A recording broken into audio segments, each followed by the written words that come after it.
बाजीरावजी धर्माधिकारी यांची काम करण्याची पद्धत तसेच त्यांच्या कामाप्रती असणारे समर्पण, परळीकरांच्या सुखदुःखातली त्यांची सहवेदना, परळीकरांसाठी असणारी त्यांची तळमळ, हे सर्व माझ्यापेक्षा जास्त तुम्हा सर्वांना ठाऊक आहे.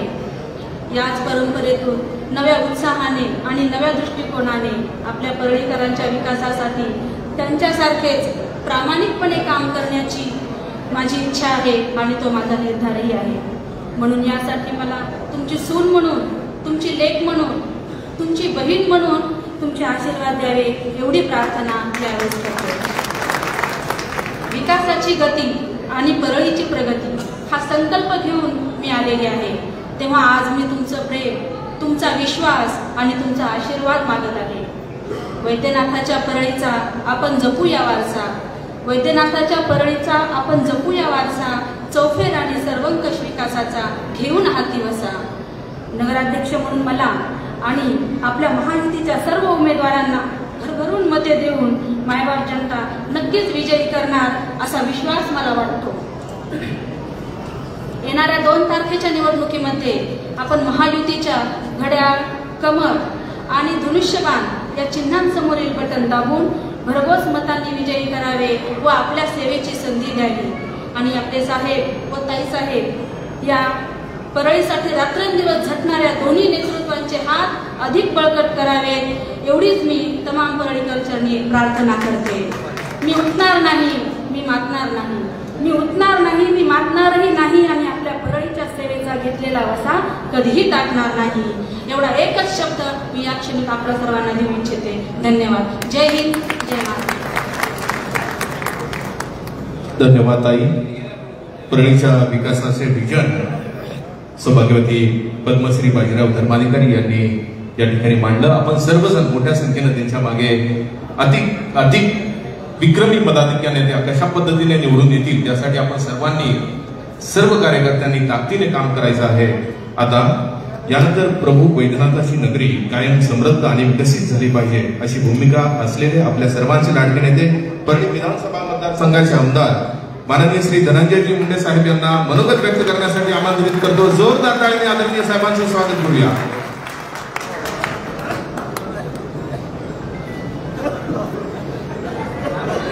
माननीय श्री धनंजयजी मुंडे साहेब.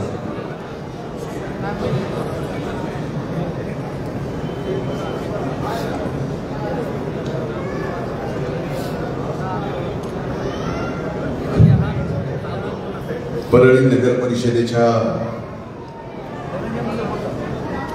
सार्वत्रिक निवडणुकीच्या निमित्तानं महायुतीच्या सर्व सहकार्याच्या या मेळाव्याला उपस्थित महाराष्ट्र राज्याच्या पर्यावरण आणि पशुसंवर्धन मंत्री माझ्या भगिनी पंकजाताई मुंडे,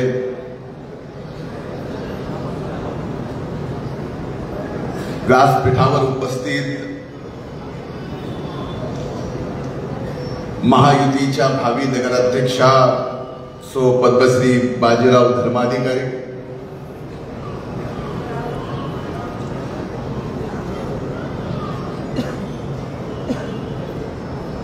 व्यासपीठावर उपस्थित आदरणीय जुगल किशोरजी लोहिया, आदरणीय विकासरावजी डुबे,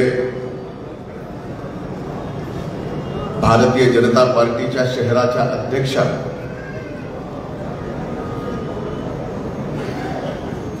समशक्ती मामी, उपस्थित आदरणीय शांतिलालजी जैन, अजयजी मुंडे, सुरेश अण्णा टाक, विजयजी बाकेकर,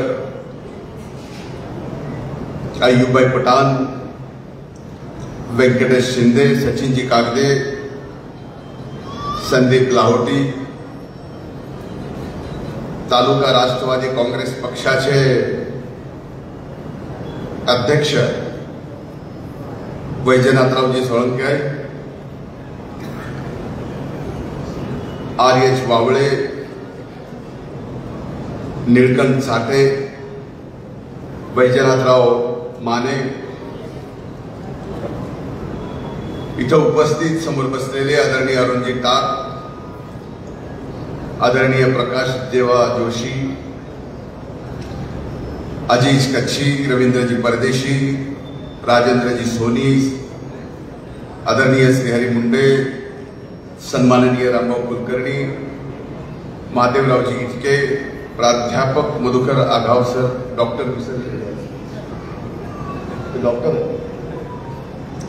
कसले मला एकट्यालाच विचारा म्हणून सांगतो, सन्माननीय शरद मुंडे, तुळशीरामजी पवार, पी.एल. कराड सर, समोर बसलेल्या अर्ध्या लोकांची मी नावं घेऊ शकतो. आपल्या सर्वांची क्षमा मागून व्यासपीठावर उपस्थित महायुतीचे सर्व सन्माननीय नेते आणि ज्यांच्या प्रचाराच्या निमित्तानं आपण या ठिकाणी कामाला लागलात, आजपासून अधिकचं काम करणार आहात, गतीनं काम करणार आहात, इथं उपस्थित माझ्या महायुतीच्या सहकारी भगिनी बंधूंनो आणि पत्रकार मित्रांनो, या मेळाव्याला बोलायच्या अगोदर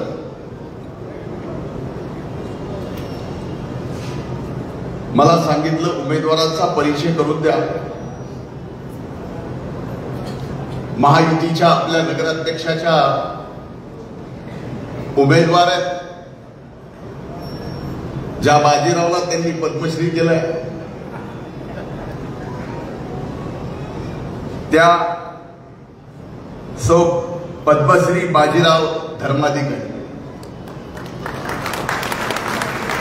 प्रभाग क्रमांक 1 मध्ये आपले उमेदवार आहेत सौ वंदना अश्विन कुमार आघाव. प्रभाग क्रमांक 1 चे आपले उमेदवार आहेत दीपक प्रल्हाद मुंडे. प्रभाग क्रमांक 2 च्या उमेदवार आहेत कविता अनंत इंगळे.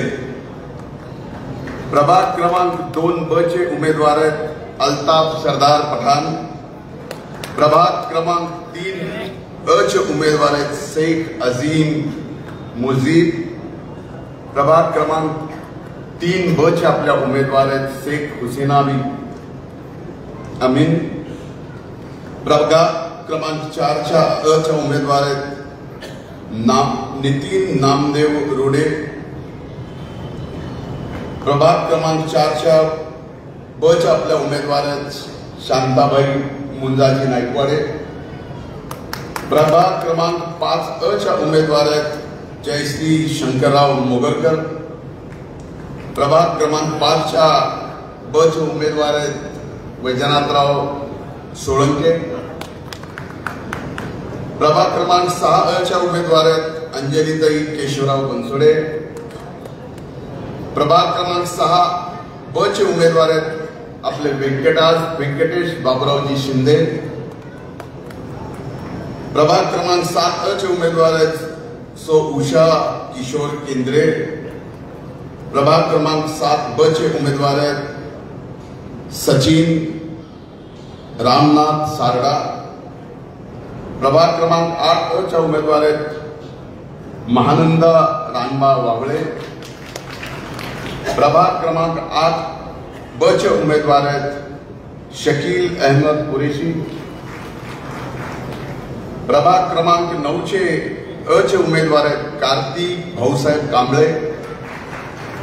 प्रभाग क्रमांक 9 चे उमेदवार आहेत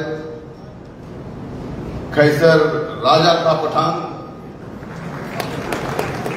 किधर को है? गॉगल जुड़िए.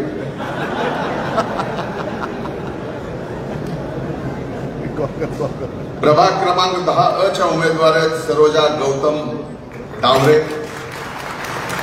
प्रभाग क्रमांक 10 चे उमेदवार आहेत महेश गोविंद मुंडे.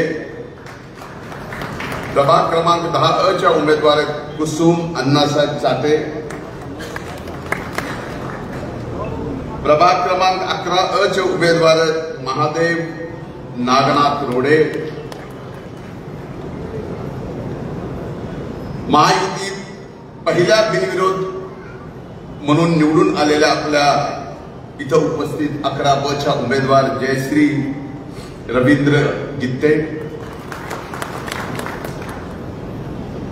प्रभाग क्रमांक 12 च्या आपल्या उमेदवार प्राजक्ता भाऊसाहेब कराड. म्हणजे त्याला भावड्याशिवाय कोणी बोलतच नाही. प्रभाग क्रमांक 12 मध्ये उमेदवार आहेत योगेश विजयकुमारजी मेनकुदळे. प्रभाग क्रमांक 13 मध्ये रेश्मा केशवराव बळवंत ह्या बिनविरोध आपल्या निवडून आलेल्या. प्रभाग क्रमांक 13 मध्ये शिल्पाताई जयपाल लाहोटी. प्रभाग क्रमांक 14 मध्ये प्राध्यापक पवनकुमार महादेवरावजी मुंडे. प्रभाग क्रमांक 14 मध्ये डॉक्टर पूजा प्रीतेश तोतला. प्रभाग क्रमांक 15 मध्ये प्रतीक्षा रणजित म्हणजे त्याला जया म्हणतो आपण जयराज देशमुख. प्रभाग क्रमांक 15 मध्ये आफरीन अनवर मिश्किन. प्रभाग क्रमांक 16 मध्ये सौ सारिका सुशील हरंगुळे. प्रभाग 16 मध्ये खान तकी उल्ला नुसरत उल्ला.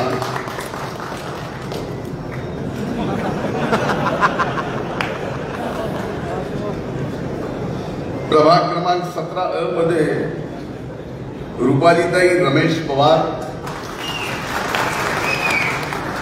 आणि प्रभाग क्रमांक 17 चे उमेदवार शेख अब्दुल रहमान हाजी बाबू अब्दुल रशीद.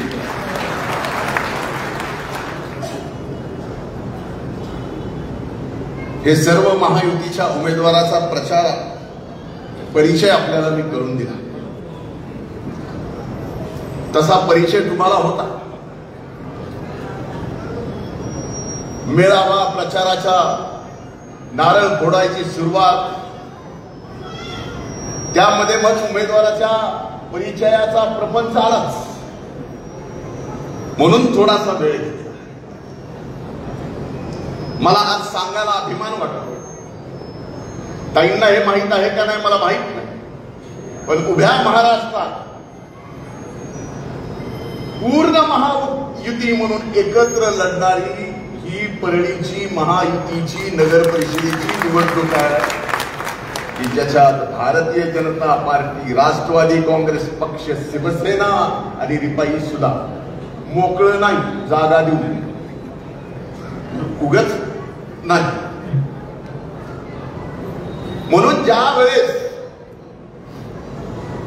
महायुती एकत्र संबंध महाराष्ट्रामध्ये एकाच ठिकाणी येऊन लढत असेल आणि समोर मात्र कोण कसं लढतंय काय लढतंय याचा पत्ता नसताना माझी आपल्याकडनं एवढीच अपेक्षा आहे की महाराष्ट्राला जसं आज महायुती म्हणून आपण लढताना दाखवलंय तसंच महाराष्ट्राला दाखवून देऊ की महायुतीचे 100% उमेदवार या परळी वैद्यनाथ नगर परिषदेत निवडून आले.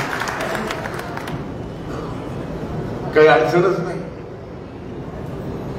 पण अडचण नाही असं समजू नका. जेवढ्या निवडणुका वरून खाली खाली खाली जातात म्हणजे लोकसभा झाली की विधानसभा, विधानसभा झाली की नगरपालिका, तशा तशा निवडणुका अडचणीच्या होत्या. या वर्षी या निवडणुका तर एवढ्या अडचणीच्या झाल्या. मी हात जोडून पहिल्यांदा ज्यांना मी उमेदवारी देऊ शकलो नाही ते कदाचित विजयी झाले असते, पण देऊ शकलो नाही त्याबद्दल मी हात जोडून या ठिकाणी सर्वांची दिलगिरी व्यक्त करतो. पण आपण नाराज होऊ नका, निराश होऊ नका. तुम्हाला सुद्धा तेवढ्याच सन्मानानं, तेवढंच आत्मीयतेनं आणि तेवढ्याच सन्मानाचं पद महायुती देईल हा शब्द मी या निमित्तानं आपल्या सर्वांना देतो. परळी नगर परिषदेची निवडणूक आता मी ताईंच्या घरी गेलो त्यावेळेस कॉफी घेत असताना म्हणजे असं काही दिसतच नाही, निवडणूक अशी वाटत नाही, पण वाटात घुसल्यावर कळतं काय चाललंय. माझी सर्व उमेदवारांना हात जोडून कळकळीची विनंती, ही निवडणूक महायुतीची, ही निवडणूक तुमची, ही निवडणूक माझी, ताईंची अतिशय प्रतिष्ठेची निवडणूक आहे. आमच्या प्रतिष्ठेच्या पेक्षाही या परळी वैद्यनाथ नगरीमध्ये जो कोण राहतो त्याच्या प्रतिष्ठेची, अस्मितेची आणि अभिमानाची, स्वाभिमानाची ही निवडणूक आहे. कारण गेली 1 वर्ष या परळी नगरीला ज्यांनी कुणी बदनाम केलं त्यांना चोख उत्तर थोडा जर द्यायचा असेल 3 तारखेला 100% द्यावे. विड्रॉच्या 2-3 दिवसात ताई बराच त्रास झाला. अनेक सहकार्याचे अश्रू मी पाहिलेत. उमेदवारी नकार दिल्यामुळं अनेक सहकारी माझ्या गळ्याला पडून रडले, अनेक सहकारी रुसून गेले, अनेक सहकार्यांनी रुसून जाऊन फॉर्म पण काढला नाही. पण हळूहळू त्यांनाही जाणीव व्हायला लागली की त्या दिवशी आपण रागारागात फॉर्म भरला, रागारागात विड्रॉल केला नाही, पण त्याचा राग आज या ठिकाणी संपलाय. एक जण येऊन पाठिंबा देत आहेत. ज्यांनी पाठिंबा दिला आज या ठिकाणी कुरेशी साहेब आलाय कुठं माहिती तुला त्रास दिलाच मला. आज तुझ्यामुळे मी मुंबईला ऍडमिट व्हावं लागलं.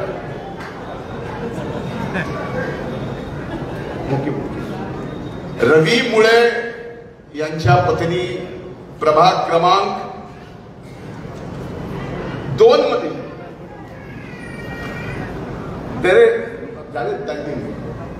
हे अपक्ष म्हणून उभे होते. त्यांनी आज या ठिकाणी पाठिंबा दिला. रवी, एवढ्या लोकांना सांगतोय तुझा सुद्धा अतिशय चांगला सन्मान ठेवला जाईल. तू माझ्या काळजात उगाच 8 दिवस काळीच तोडलंच काही कारण नसतं.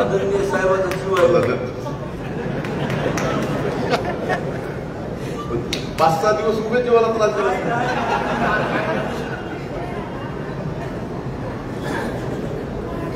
त्या अनेक सहकार्यांना वेदना झाल्या. काही जणांनी माघार घेतली, काही जण उभे.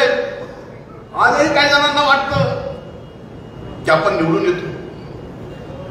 पण आज इथं महायुतीच्या सर्व उमेदवारांना सांगायचं, माझी विनंती, तुमचं जेवढं मतदारांवर लक्ष आहे, आपल्यापैकी किती जणांना माहिती आहे घऊभर आगाव जास्त लक्ष माझं आहे. हे बरेच दिवस नगरसेवक असणाऱ्यांनी सांगावं हात वर करून.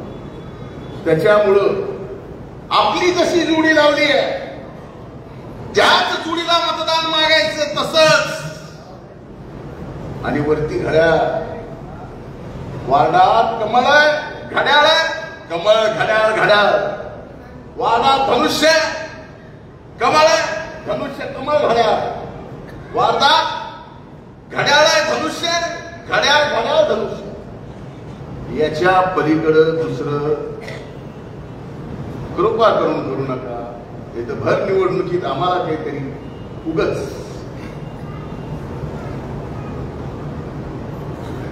कशाची वेळ येते. आता व्यंकटेश ते जणाला बडतर्फ केला, पण व्यंकटेशजी दुसऱ्याला सुद्धा तुम्हाला बडतर्फ करावं लागेल. एकदा महायुतीत आपण सगळे बसतो. बैमानी करणारे जे तुम्ही काय करायचंय, तुमच्या वरिष्ठ नेत्यांना जे बोलायचं ते बोला. त्यांचा नंतर काय सन्मान करायचा ते आपण करू, काय पद द्यायचं ते देऊ. पण निवडणुकीत दोस्तीमध्ये कुस्ती नाही, बिलकुल. आज या ठिकाणी एवढं छान उल्हासित वातावरणात सर्वजण आपण ऐकून घेतात, निवांत. निवडणूक दोन्ही बाजूला ज्यावेळेस रंगात असते ना, तेव्हा ह्यांच्या हातात लाल होते टाळ्या वाजून. निवडणूक दोन्ही बाजूला ज्यावेळेस रंगात असते त्यावेळेस ह्यांच्या जिभा दुखतात, शिट्ट्या मारू मारू, आरडू आरडू, नरडे कोरडे करते. पण आता आपण एवढे शांत आहात याचं कारण आपल्याला वाटतंय निवडणूक काय अडचण समजू नका. मी माझ्या जीवनामध्ये कुठलीच निवडणूक सोपी घेतलेली नाही. काही लोकसभा लढल्या त्यावेळेसही मी बोललो, विधानसभेला मी उभा राहिलो त्यावेळेसही बोललो, आणि आजही या नगरपालिकेच्या निवडणुकीत महायुतीचा एक कार्यकर्ता म्हणून आपल्या सगळ्यांना सांगतोय, माझ्या जिवलग सहकार्याची ही निवडणूक आहे. आम्ही कुठेही कमी पडणार नाही, पण तुम्ही सुद्धा कुठेही कमी पडू नका. नाही त्याच्या पाया आम्ही उमेदवारी अर्ज दाखल मागे घेण्यासाठी पडलो. तुम्हाला तर मायबाप मतदारांचे पाय पडले. या परळीकरांनी आपल्यावर एवढं भूतपूर्व प्रेम केलं, त्याच्या ऋणामधून कधी 7 जन्म जरी घातले तर या जीवनातलं त्याचं ऋण 7 जन्मात भेटणार. या परळी नगरीसाठी अनेक काय करायचं. एक स्टेडियम करा म्हणून कुणीतरी आता सचिन 62 कोटी रुपयाचं परळीला स्टेडियम मंजूर झालेलं आहे. आणि महाराष्ट्रामध्ये परळी तालुक्याच्या ठिकाणी एकमेव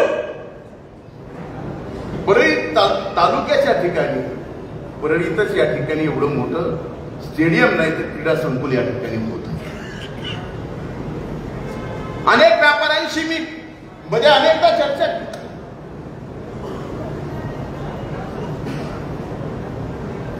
पूर्वी जसा व्यापार होता मागच्या वर्षी तसा यावर्षी नाही असं काही जणांचं म्हणणार. दिवाळीत मी प्रत्येक ठिकाणी फिरत होतो. पण एक लक्षात घ्या, आपले थर्मलचे 4-5 संच बंद पडले. काही त्या दिवशी सभागृहात होत्या. माझा याच परळीच्या परळीच्या थर्मल पॉवर स्टेशन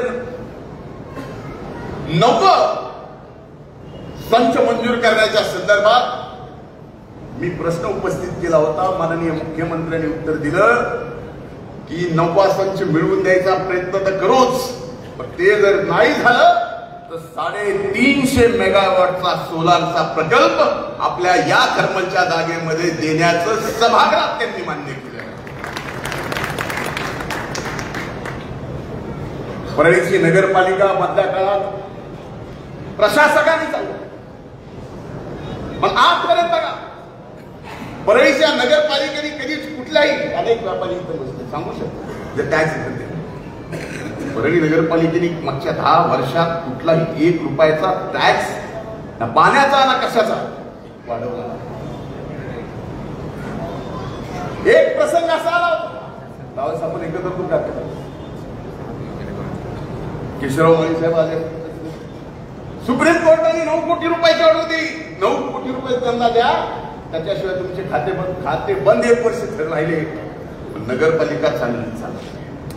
काय गोष्टी कमी जास्त आहेत त्याची सुधारणा करणं. आज परळीची प्रगती तुम्हाला पुढच्या वर्षी दिसेल, ज्या दिवशी ऍग्रिकल्चर कॉलेजचं काम पूर्ण होऊन तिथं ऍडमिशन होतील, ज्या दिवशी पशुसंवर्धनचं कॉलेज 450 कोटी रुपयाचं 225 कोटी रुपयाचं कॉलेज ऍग्रिकल्चरचं. ही गुंतवणूक आहे. इथं येणारे विद्यार्थी त्यांचं परळी शहरातलं फिरणं, त्या फिरण्यातून व्यापार होणं आणि त्या व्यापारात उठाव निर्माण होणं, हाही त्याच्या पाठीमागचा उद्देश आहे. म्हणून परळी नगरीमध्ये आज आपण पाहतोय तीर्थक्षेत्र विकास आराखडा सुरुवात ताईंनी केली. नंतर मी काही पैसे वाढवले, आता आणखीन पैसे वाढवले. हे तीर्थक्षेत्राचं काम 1 वर्षात कारण सगळं दगडाचं काम 1 वर्षाच्या आत संपून याच वर्षाच्या शेवटपर्यंत ताई आपल्या दोघाला प्रयत्न करायचा आहे की आपल्या या द्वादश पंचम वैद्यनाथ प्रभू ला प्रसाद योजनेमध्ये केंद्राच्या घालायचं आहे. एकदा का ते गेलं की जसं आज उज्जैन झालंय, आपलं अनेकदा जाणं होतं ताई, ते पाहिलंय या सर्व गोष्टी. म्हणून माझी आपल्याला विनंती आहे की आजपर्यंत परळीच्या विकासाला आम्ही कुणी कधी कमी पडलो नाही. या परळीच्या विकासाच्या संबंधातलं आमचं एक विजन आहे. आता समोरच्यांचं विजन काय असेल, समोरच्या नगराध्यक्षाच्या उमेदवाराचं विजन काय असेल, कमाल आहे. मग विधानसभेला सोबत आणि अचानक निवडणूक लागायच्या अगोदरच माणूस बिस्कला. बिस्कला तर बिस्कला, तू तरी घेऊनच आला. मला काही त्यांच्यावर बोलायचं नाही, पण असं माझ्या जीवनात अनेक जणांनी केले. 1 वर्षभर मी हे सहन करतोय. मी काय सहन केलंय फक्त मला एकट्याला माहिती आतून. पण जीवनात एवढे छातीवर वार माझ्या झाले ते 1 वर्षात झाले. एवढे वार होऊनही मी थोडाही डगमगलो नाही, कारण सर्व शक्ती तुमची माझ्या पाठीमागे होती. ज्यांनी माझी मदत घेऊन आज दगाफटका केला असेल त्यांना एवढंच सांगणं आहे, करी किसने मदत भूले हुए हैं,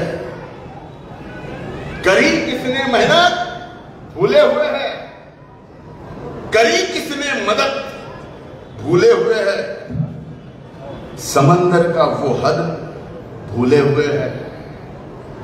उन्हें औकात में लाना पड़ेगा,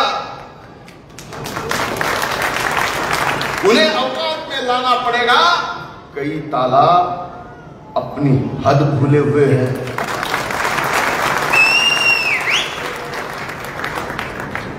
आता 1 वाजले, आत्ता वाजले.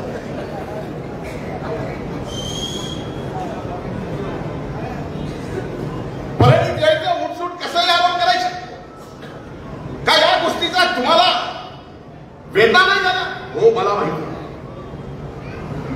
परळीत काय, परळीत असं, परळीत तसं, परळीत हे, परळीत ते. माझं नात्याचं शेत तर स्मशान घाटाचं म्हणतो. होता म्हणले एकदा बघा, अरे काय किती सहन करायचं. हे सहन मी केलं, गप्प राहिलो, कारण शेवटी संयम महत्वाचा असतो. आपणही सर्वांनी तशा परिस्थितीत ताकद उभी केली. ती ताकद उभ्या महाराष्ट्राला त्या काळात दिसली नाही, पण आज मात्र या निवडणुकीच्या माध्यमातून आपल्याला सर्वच्या सर्व उमेदवार ऐतिहासिक मतानं निवडून आणून या उभ्या महाराष्ट्राला दाखवायचं आहे. ज्या वेळेस आपल्याला कुणी खवळलंय, आपण कुणाला खवळीत नाही, आणि ज्यांनी जर कुणी आपल्याला खवळलंय त्यांना हे उत्तर आपल्याला द्यायचं. आपल्यातले मतभेद असतील, कार्यकर्त्यामधले, माझ्या सहकार्यामधले मतभेद असतील, मला माहिती आहे कुणाकुणाचे कसे कसे. आजपासून त्याच्या घरी जाणंच आहे. जाऊ दे बाबा चल, जाऊ दे बाबा चल, या सगळ्या गोष्टी होणार, तुम्ही काळजी करू नका. माझं जे काम आहे ते एवढंच चोख करतो, आणि मला खात्री आहे माझ्यापेक्षा चोख काम निवडणुकीमध्ये जर कोण करत असेल तर समोर बसलेले महायुतीचे माझे सहकारी करतात. आता इथून पुढचं सगळी जबाबदारी तुमच्यावर आहे. मतदारांच्या दारापर्यंत जाऊन तिथं डोकं ठेवायची, आणि तुमच्या निवडणुकीत हा विजय ऐतिहासिक करायची जबाबदारी ताईंची आणि माझी आहे. तिथं कुठंही आम्ही कमी पडणार नाही, हे वचन मी या निमित्तानं देतो. बाबांनो, आत्ताच सांगतो, ज्याला कोणाला काय इकडं तिकडं करायचं असेल, खालचं धरायचं, वरचं सोडायचं, वरचं धरायचं, खालचं एक सोडायचं, तिसरं धरायचं, ह्याचा हात त्याच्या हातात, त्याचा हात त्याच्या हातात, त्याचं हे त्याचं तिकडं, असलं काही करू नका. मला आपल्या सगळ्याला माहिती, सगळ्याला माहिती,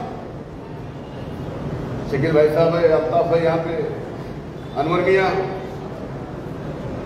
अस्सलाम वालेकुम, खान साहब, सबके ध्यान है बाबा, मेहनत करनी पडेगी. म्हणून माझं आपल्याला सांगणं इथं उपस्थित सगळ्यांना, वैजनाथराव आहेत, सगळे उमेदवार, सगळ्याला सांगणं, नितीन बाबा नीता, त्यामुळं आपण निश्चित राहा, पण आजपासून 2 तारखेपर्यंत स्वस्थ बसायचं नाही. जसं विधानसभेला तसं लोकसभेला आपण अथक परिश्रम घेतले, एक मत बाहेर आणलं आणि ऐतिहासिक विजय या ठिकाणी मिळवून दिला.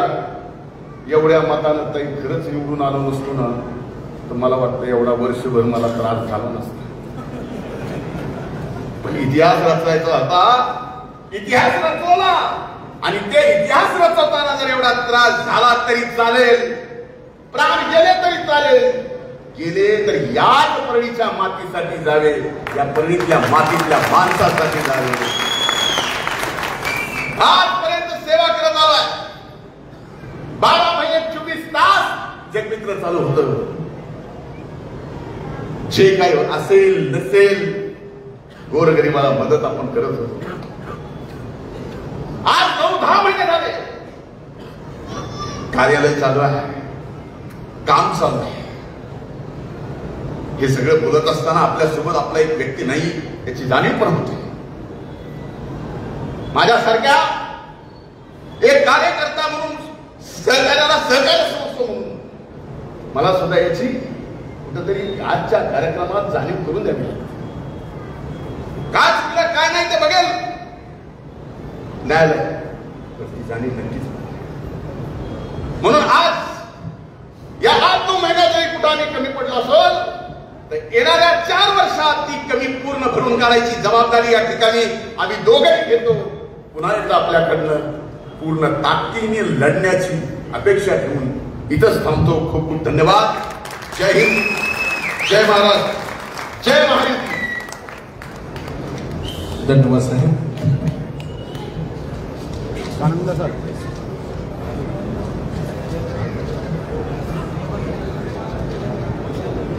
स्वागत सर. महाराज, आपण प्रत्येकाने एकसंघटित होऊन महायुतीच्या सर्व उमेदवारांना विक्रमी मताधिक्याने विजय करण्याचे आवाहन साहेबांनी केले. हो, एकदम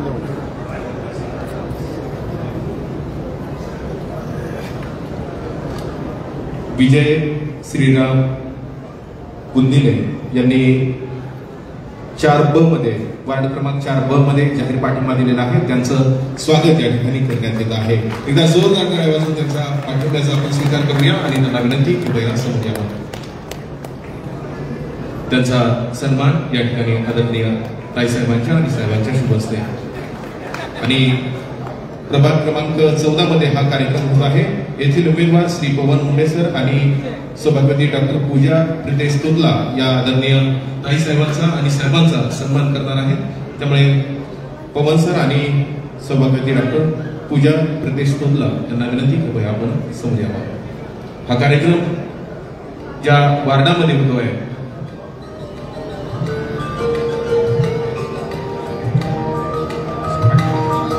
पूजा अभिजित सेंद्रे, प्रभाग क्रमांक 14B अपक्ष उमेदवार आहेत. त्यांनी पाठिंबा दिलेला आहे. त्यांचा सुद्धा सन्मान आपण आदरणीय ताईसाहेबांच्या आणि साहेबांच्या शुभ हस्ते करणार आहोत. प्रभू वैजनाथाची परळी नगरी ही नगरी कायमच विकसित समृद्ध व्हावी म्हणून आदरणीय ताईसाहेब आणि आदरणीय साहेब सातत्याने प्रयत्नशील असतात. आणि आता आपण इथे पूजा अभिजित शेंद्रे, प्रभाग क्रमांक 14B च्या अपक्ष उमेदवार यांचा सन्मान आदरणीय ताईसाहेबांच्या शुभ हस्ते त्यांनी जाहीर पाठिंबा दिलेला आहे.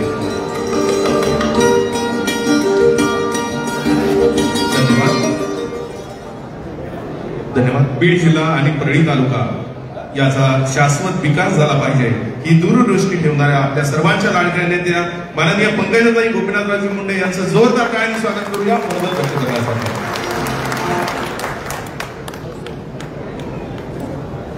आज परळी नगर परिषदच्या निवडणुकीच्या निमित्ताने कार्यकर्त्यांचा आपण हा मेळावा आयोजित केलेला आहे. यामध्ये महायुती म्हणजेच भारतीय जनता पार्टी, राष्ट्रवादी काँग्रेस, शिवसेना, रिपाई आणि या सर्व लोकांनी मिळून एकजूट करून ही निवडणूक लढत आहेत. आणि आपल्या सर्वांचे लाडके नेते धनंजयजी मुंडे यांनी सांगितलं की महाराष्ट्रामध्ये कुठेच अशी संपूर्ण युती झालेली नाही, अशी परळी वैजनाथ तिथे वैजनाथाच्या आशीर्वादाने झालेली आहे. या संयुक्त प्रचार सभेला मंचावर उपस्थित आपल्या सर्वांचे लाडके नेते, माझे मोठे भाऊ आणि या परळीमधील या निवडणुकीच्या प्रचाराची धुरा ज्यांनी स्वतःच्या खांद्यावर घेतली आहे ते धनंजय मुंडे. आमच्या मंचावर उपस्थित आमच्या शहराच्या अध्यक्षा उमाताई समशेट्टी, राष्ट्रवादीचे शहराचे अध्यक्ष भैया धर्माधिकारी, मंचावर उपस्थित शिवसेनेचे प्रमुख व्यंकटेश शिंदे, रिपाईचे प्रमुख सचिन टारदे, आमचे ज्येष्ठ सर्व मार्गदर्शक म्हणजे जुगल किशोरजी लोहिया, विकासरावजी डुबे, मंचावर उपस्थित आता बिनविरोध ज्यांची निवड झाली त्या जयश्री मुंडे, शांतीलालजी जैन आमचे मोठे बंधू, इथे मंचावर उपस्थित सुरेश टाप, विजयजी वाकेकर आमच्या बँकेचे डिरेक्टर, वैजनाथराव सोळंके, निळकंठ साठे, संदीप लाहोटी, विनोद जगतकर, शेख तय्यब, इथे उपस्थित सर्व मान्यवर आणि सर्वात महत्वाच्या मंचावर ज्यांची उपस्थिती आहे त्या आपल्या नगराध्यक्ष पदाच्या उमेदवार पद्मश्री धर्माधिकारी आणि सर्व नगरपालिकेला उभे असलेले शिवसेनेचं कमळाचं आणि घड्याळाचं चिन्ह घेऊन उभे असलेले सर्व माझे उमेदवार. सर्वप्रथम मी पद्मश्री बाजीराव धर्माधिकारी यांना ऍडव्हान्स मध्ये आज शुभेच्छा देते की पूर्ण विश्वास आहे की या परळीच्या नगराध्यक्षा म्हणून त्या लवकरच आपल्या कामाची जबाबदारी स्वीकारतील. मला धनंजय मुंडे त्यांच्या भाषणात म्हणाले त्याचप्रमाणे मला असं वाटलं की भैया म्हणजे बाजीराव धर्माधिकारी यांचं लहानपणापासून स्वप्न असेल की आपण असं काम करावं की आपल्याला पद्मश्री मिळावी आणि त्यांना पद्मश्री त्या रूपाने का होईना हे मिळालेली आहे. आणि त्यामुळे मला वाटतं हे खूप चांगला योग आहे, सुवर्ण योग आहे. तशीच परळीच्या भविष्यामधल्या पूर्ण टीमनी चांगलं काम केल्याबद्दल तुम्हाला खरंच पद्मश्री प्राप्त व्हावी, असं काम तुमच्याकडून व्हावं हेही मी या निमित्ताने आपल्या सर्वांना शुभेच्छा देते. अनेक वर्षांनी हा योग आला. एक असा काळ होता जेव्हा मी, धनंजय भाऊ, आम्ही सगळे मिळून, तेव्हा मुंडे साहेब होते, अण्णा होते, सर्व परळीची टीम होती, सर्व एका बाजूला होतो आणि काँग्रेस दुसऱ्या बाजूला होतो. तेव्हा सुद्धा लढाई फार जोरात व्हायची. या परळीमध्ये 25-30% असे लोक आहेत जे कुठेही गेलं तरी ते जे मुख्य पॅनलच्या विरोधात असतात. पण मला वाटतं यावेळी इतिहास घडवल्याशिवाय परळीची जनता राहणार नाही. धनंजय मुंडे जेव्हा निवडणुकीला उभे होते त्यांनी सर्वाधिक जास्त मतांनी निवडून आले. त्याच्यामध्ये या युतीचं पण फार मोठा योगदान आहे, कारण जे मत कमळाचे आणि घड्याळीचे एकत्र आल्यामुळे एवढी मोठी ताकद निर्माण झालेली आहे. आणि हे बघितल्यानंतर ही ताकद आता हलू द्यायची नाही असा निश्चय आम्ही केला आणि निवडणुकीच्या रणांगणामध्ये, पक्षाच्या आणि व्यक्तीच्या निवडणुकीमध्ये परळी हरली नाही पाहिजे हा निश्चय केला. आणि म्हणून ही महायुती आम्हाला घडवण्यामध्ये यश, स्वतःचे स्वार्थ, स्वतःचा इगो आणि स्वतःचे सगळे जे काही विषय आहेत ते आम्ही बाजूला ठेवले आणि परळीच्या विकासाच्या दृष्टीने ही शक्ती एकत्र राहण्याची गरज आहे आणि म्हणून ही युती केलेली आहे. माझाही अनुभव आहे, धनंजय मुंडेंचा, धनुभाऊंचा अनुभव तर जिल्हा परिषदचा आहे. मी जिल्हा परिषद स्किप केली, मी एक पायरी उडी मारून डायरेक्ट विधानसभेत गेले. तर आता त्यांना विधान परिषदचा अनुभव होता, मला तो नव्हता, आता मी तोही घ्यायले. म्हणजे आमच्या अनुभवांची वेगवेगळी आमची उलाढाल चालू आहे. पण या परळीच्या प्रत्येक वॉर्डातल्या, गल्लीतल्या राजकारणाचा, इथल्या सोशल इंजिनिअरिंगचा अनुभव, त्यांना 22-23 वर्षाचा, मला 20 वर्षाचा, 2-4 वर्षाचा फरक आहे. या एवढा मोठा अनुभव एकत्र जर आपण केला तर या परळीला भविष्यामध्ये मोठ्या अशा आपण एका विकासाकडे नेणार याच्यामध्ये माझ्या मनामध्ये बिलकुलही शंका कुशंका नाही. ही परळी नगरी आहे. मुंडे साहेबांचं नाव या परळीपासून आपण वेगळं करू शकणार नाही. या परळीमध्ये मुंडे साहेबांनी जसं इथे जन्म घेतला आणि इथेच शेवटचा श्वास घेईपर्यंत काम केलं, तसंच या परळीच्या विकासाच्या साठी सर्वतोपरी त्याच्या विकासाच्या पाठीमागे उभे राहायची माझी भूमिका. मी आमच्या पद्मश्रीजींना म्हणेन, भैयाला म्हणेन की आपण जेव्हा नगराध्यक्ष व्हाल एक आगळा वेगळा आदर्श असा आपल्या परळीच्या लोकांना आपण घालून देऊ आणि प्रत्येक गोष्टीला उत्तर फक्त आणि फक्त कामाने देता येत असतं. शब्दाने शब्दाला उत्तर देऊन काहीच मिळत नाही, पण कामाने उत्तर देऊन आपण या परळीचं महाराष्ट्रामध्ये विकासात सगळ्यात अग्रेसर असं शहर हे नाव करण्यासाठी हा मोठा संगम अत्यंत महत्वाचा होता. मी जेव्हा पहिल्यांदा आमदार झाले तेव्हा मला वाटतं पृथ्वीराज बाबा मुख्यमंत्री होते आणि नगरोत्थानची नवीन योजना आली. परळीनी कधी मला फंड तरी किती होता तेव्हा फंड नव्हता. लोक 1,00,000 2,00,000 फंड मागायचे, त्याच्यातच खुश व्हायचे. आता मीच बिघडवलं, पुन्हा ग्रामविकास मंत्री झाल्यावर 2 कोटी दिले तरी पुन्हा कमीच वाटायलेत लोकांना. पण तेव्हा आमच्याकडे फंडही 50 लाख रुपये होता. 2 कोटी 3 कोटी फंड नव्हता आमदारांना आणि त्यावेळी 40 कोटी नगरोत्थानमध्ये आले. खूप मोठा परळीच्या दृष्टीने महत्वाचं पाऊल होतं. त्यामुळे परळीचा चेहरा मोहरा. हे बरं, परळीमध्ये मी वाढले, धनंजय इथेच वाढले. या परळीच्या सरस्वती विद्यालयात माझं शिक्षण झालं. पहिलं शिक्षण तर जिल्हा परिषदच्या शाळेत झालं.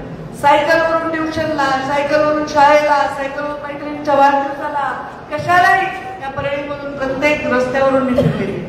या परळीचं ते रूप पालटावं हेच स्वप्न घेऊन आमदार झाले होते, हेच स्वप्न घेऊन मंत्री झाले. पण असं झालं की मी मंत्री झाले, तुम्ही नगरपालिका दणकवून आमची पाडली.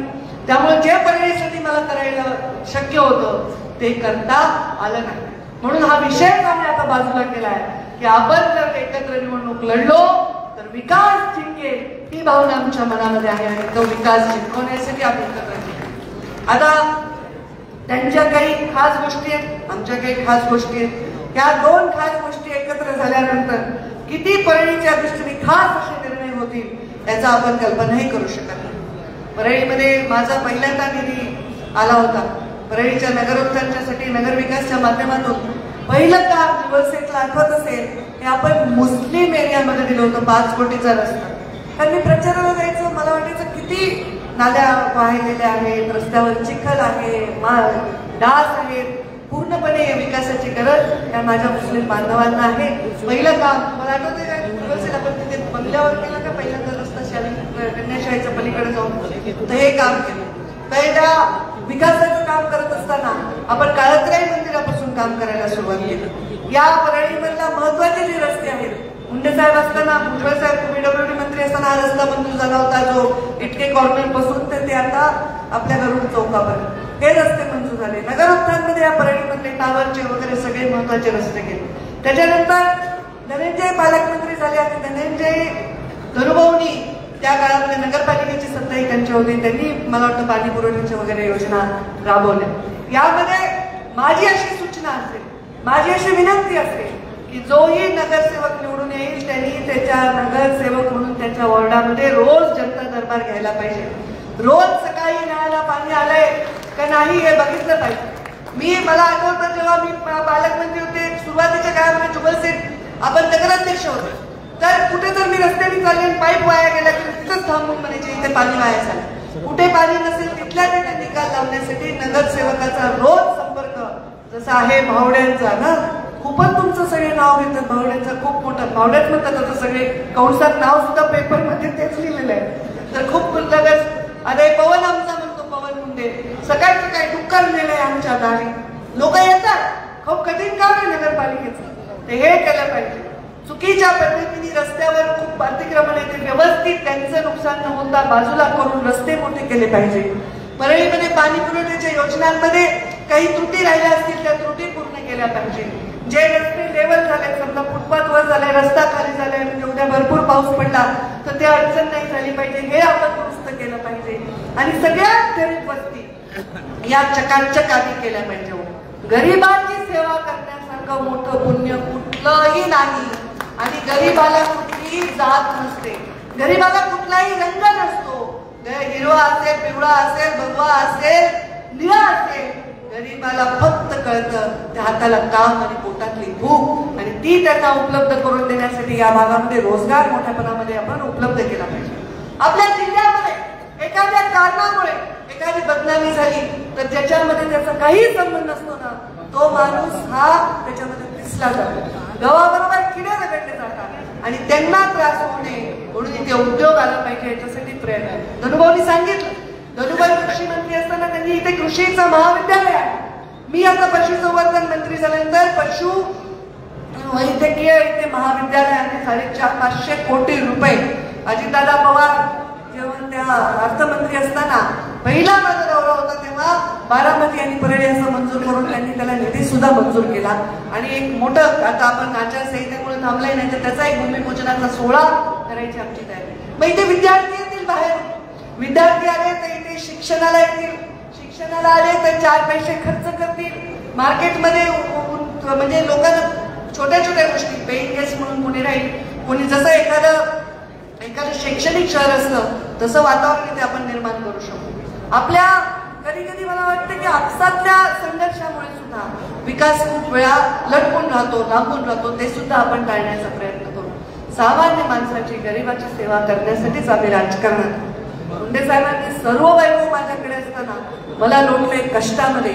त्याचं कारणच हे आहे की जो अंतिम आहे, जो सगळ्यात शेवटचा माणूस आहे, त्याच्यापर्यंत विकास पोहोचला पाहिजे आणि तो पोहोचवण्यासाठी काम करणं आमचं कर्तव्य आहे. या भागामध्ये कोणतीही मस्जिद असेल तिचाही विकास तेवढ्याच पद्धतीने तिच्या आजूबाजूचा. मला आठवतं मी मागच्या वेळी एकदा खूप एक नालीचं पाणी चुकून म्हणजे पाईप वळल्यामुळे मस्जिदीत जात होतो, तेव्हा तिथे थांबून तो विषय मिळवणे. प्रत्येकाचं जे धर्माचं मोठं स्थान आहे, जिथं त्यांचा एखादा बौद्ध विहार आहे, तिथे एखादा मंदिर आहे, या सगळ्या गोष्टींचा समान पद्धतीने त्यांचा सन्मान करून तिथे विकास केला जाईल. आमच्या वैद्यनाथ मंदिर 12 ज्योतिर्लिंगांपैकी एक मंदिर आहे. तीर्थक्षेत्राच्या विकासासाठी मागच्या नगरपालिकेत जेव्हा आपण एकमेकांच्या विरोधात उभे होतो धनुभाऊ, तेव्हा ते आम्ही जे काढला होता आणि नंतर मी मंत्री नसल्यामुळे त्याच्यामध्ये मला काही फार रोल करता आला नाही. पण आता त्याच्यात अजून पैसे धनुभाऊच्या काळात त्यांनी आणले आणि आता त्याचं काम जोरात झालं पाहिजे. अत्यंत स्वच्छ कारभाराने ते काम झालं पाहिजे, चांगल्या कॉन्ट्रॅक्टरने ते काम केलं पाहिजे. आणि खरंच परळीचं, मी मध्य प्रदेशमध्ये काम केलं, उज्जैनच्या धर्तीवर विकास झाला तर याचाही परिणाम आपल्याच लोकांवर होतो. आता वैद्यनाथ कारखान्याला अनेक अडचणीला आम्ही सामोरं गेलो. कारखाना बंद राहिला तर मार्केट थंड पडत होतं. मार्केटमध्ये म्हणजे आमचे विजय वाकेकर सांगतात एक शब्द आहे, काय मार्केटमध्ये पैसे, काय शब्द आहे तुमचा मराठ्यांचा, उलाढाल नाही, काही वेगळा शब्द आपण काय, रोटेशन. मार्केटमध्ये रोटेशन कमी होतं. पण आता दुर्दैवाने माझ्या हातात राहू कारखाना चालू झालाय आणि या बीड जिल्ह्यामध्ये कोणीही भाव देईल त्याच्यापेक्षा जास्त भाव द्यायचा आम्ही निर्णय घेतलाय. आणि त्यामुळे पैसा तो तुमच्याच खिशात येणार आहे. शेतकऱ्याकडे पैसा आला तर तो कुठे येईल, परळीच्या बाजारपेठेत येईल, कपडे खरेदी करेल, बस्ता आणेल, धान्य घेईल, हॉटेलमध्ये जाईल, लेकराला काही देईल, हा सगळा पैसा या मार्केटमध्ये येणार. बस झाला, आता नुकसान आता परळीचं कधीही होणार नाही. परळीचा आता फक्त आणि फक्त नफा होईल आणि फक्त परळीचा विकास होईल. असंच काम करण्यासाठी ही युती झालेली आहे. या महायुतीमध्ये जसं धनुभाऊनी पण सांगितलं, या महायुतीमध्ये तुम्ही चिन्ह, तुम्हाला ज्या चिन्हांची सवय तेच दाबाणार आहे. आता तुम्हाला सवय एक तर घड्याळ, कमळ, आणि आमची शिवसेनेची युती तर याजन्म म्हणजे धनुष्यबाण ही युती तर जुनीच आहे. आता आमची तिघांची झाली, पुन्हा रिपाई आमच्या बरोबर गेले 10 वर्ष झाले सध्या परळीमध्ये युतीमध्ये आहे. आणि हे सगळे चिन्ह तर त्यांनी मला वाटतं एका ठिकाणी घड्याळ दोन्ही ठिकाणी घेतलेलं आहे. त्यामुळे घड्याळ आणि कोणतं चिन्ह, ये कमल वालों को खड़ी दबाना आसान है, थोड़ा आप जरा याद करके जाओ. पंकज का और धनबो का चेहरा सामने रखो, क्या घुमाएंगे, दबाएंगे, कमल, घड़ी, कमल और बाण, ये सब में एक ही चेहरा देखो, बदली के विकास का चेहरा देखो आणि हा विकास होईल. आणि ज्यांनी ज्यांनी फॉर्म वापस घेतले मी त्यांचं अभिनंदन करते, त्यांनी आम्हाला समर्थन दिलं त्यांचं अभिनंदन करते, त्यांचे हात जोडून आभार मानते. कारण काही लोकांना उमेदवार उमदा असून सुद्धा आम्हाला देता आलं नाही. खूप वाईट वाटलं की याला नाही द्यायचं त्याला द्यायचं, पण जे काही आमचे गणित आम्हाला बसवता आले ते आम्ही बसवलेले आहेत. त्यामुळे काही लोकांना नाही संधी मिळाली त्यांना पुढच्या निवडणुकांमध्ये वेगवेगळ्या ठिकाणी आम्ही नक्कीच संधी देऊ. आणि एवढं मात्र मी माझ्या वतीने सांगेन, धनुभाऊ पण सहमत होती की विकास करताना ज्यांनी आता माघार घेतली आहे त्यांच्या गल्लीतल्या विकासाला पहिलं प्राधान्य देऊ, म्हणजे त्यांच्या सुद्धा पाठीवर एक शाबासकीची थाप आपण दिल्यासारखी होईल. एवढे या निमित्ताने सांगते. फार भाषण मी करणार नाही. धनुभाऊनी अत्यंत विस्तृत मार्गदर्शन केलंय. 6 निवडणुका बीड जिल्ह्यातल्या लागलेल्या आहेत. मला माजलगावच्या सभेला जायचं आहे आणि पूर्ण जिल्ह्यामध्ये फक्त एकच युती आहे, तिथे आम्हाला एकमेकांच्या विरुद्ध भांडायचं आहे.